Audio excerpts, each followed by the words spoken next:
Hi everyone, this is the 11th of March 2020, updating on what the market's been doing. It's been extremely volatile. In fact, you can say it's been extremely bearish. What you're seeing actually across these markets is the narrative completely change. What started out as the fear around coronavirus is now suddenly shifted towards oil and Russia. Of course, these are also fallouts of the same, but they're completely different issues because one has to do with the war on oil and the monopoly on oil itself and the impact that lower prices really have on shares. So it's really a fight between the big players and who takes control. Completely happening at a time when oil demand itself is fluttering because of the slowdown that we are seeing in the economy, which is already there. We already had a slowdown over the last 12 months, which is why oil was not able to go up. It was spiking up essentially on the fights that you are having around Iran. There was hope that that would happen with the reflation trade in the last quarter, but that completely turned around as the dollar did not either break down or break out at that point of time. But we did have a down dollar for the last quarter. So what we are really witnessing is a mix of many things happening simultaneously at this point of time.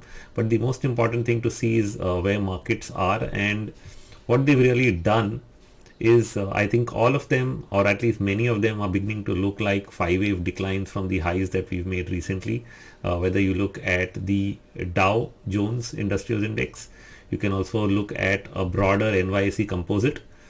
Those are the US indices. You can also look at the ADR index. This is a world index. You can pick up either the emerging markets index, the EEM, or any MSCI world index. They'll probably look very much the same, and you have a five-wave decline setting up there. And that's exactly what we are seeing in the Nifty as well, based on the chart that I published I think on Monday evening and send it out. So what this really means is that broadly you're in a downward trend, which is what I was highlighting last week. And since you've actually broken the most important level, which was the 11,000 mark, the lows of the last couple of years, something that happened in the rest of Asia first, I think I highlighted that also last week, that most of Asia was leading in breaking those levels. And so the big question was, will India also do it? And its very weak bounce back last Thursday was indicative that we were also joining that force. And so we have done that. The question is what happens after 5 waves. Now, wherever this stops, because we don't know will the fifth itself extend, it's very, very oversold for sure. You had the daily sentiment index for, say, US indices at almost 4%, which means 96% of traders are bearish, which completely explains why you got the 5% pop overnight. But then, was that a one-day pop? Are you going to continue to stretch lower before you are able to really do the retracement rally that we typically look for after a major sell-off? Or is it going to start right away? So that's, I think, the bigger question. We are into March, at least in India, that's the year end. So will the weakness just persist till the year end, or will you get a late end of year rally back? Now, even in, I think, 2018, when we got the first sell-off, I was thinking of that rally back. It really didn't happen till the month end. So that remains a risk. If there's any bounce, will it be meaningful, or is it just an extension of the fifth wave? I think we'll not know the answer till it actually plays out itself. But like I said, the big picture scenario has definitely turned bad, which is what the larger five-wave declines across various markets are actually indicating. So that's at least the nail on the coffin as far as the trend is concerned from an Elliott Wave perspective.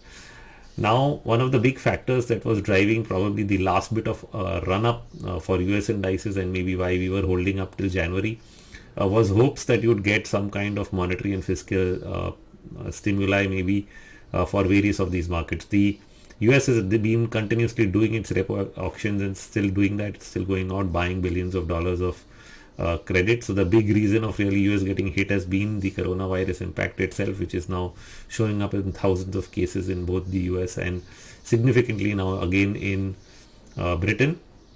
And so I think that count has gone beyond 4,000. It really surprises us in India that we are not seeing those counts. Is it because we are not counting numbers, or is it something unusual that we really don't know about? I think that's a big question on everyone's mind. Fear is, of course, at the top of the mind. So the fear psychosis is what is driving this sell-off, but it significantly damaged the technicals. Now, in the meantime, what it's done to the dollar itself, which was looking like down, then it spiked up on the fear into for most of February, and then suddenly the DXY has actually turned the other way and started to sell off pretty sharply, probably in anticipation that the Fed would start cutting rates. That would be the fundamental logic people would give. But the more technical logic I think of is that if you just look at any period which had a significant decline or the start of a bear market like the one in 2008, the dollar index actually started to fall during the first quarter of that period. So, and the reason I would think of that is unwinding of the carry trades, which is all the money that comes in from various places, whether it's China, Europe, Japan.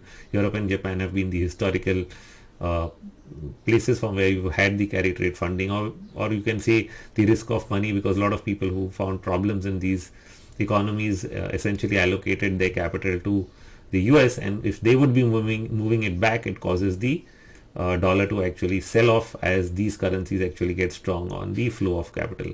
Now that can last for a while but not forever. And sometimes these divergences between emerging market currencies and developed market currencies are temporary. The question is which one's going to turn and which way. And right now, very clearly, the weakness in most of the non-DM or non-DXY currencies, whether it's the Australian dollar, Canadian dollar, and specifically we should talk about Russia, are all showing continued weakness and some major breakouts that can mean, weakness even for months ahead, apart from near-term corrections or consolidation. So the Russian ruble itself, just looking at that, the way it's broken out post these events, in fact, was already breaking out with the rest of the DM pack, and the oil sell-off and the event over this weekend has pushed it further in that direction. So even as they are putting up a fight, they're risking what impact it has on their currency near term, but they really wanted to probably put up this oil fight at this point of time when everyone else is in a weak situation. So that's what has happened. And it doesn't look like it's completely over, because oil prices are still weak. Not sure whether they can get past the $35 mark, and even if they do, just take a 61% of the last leg. The best case scenario would be $40 if it really manages a bigger bounce back.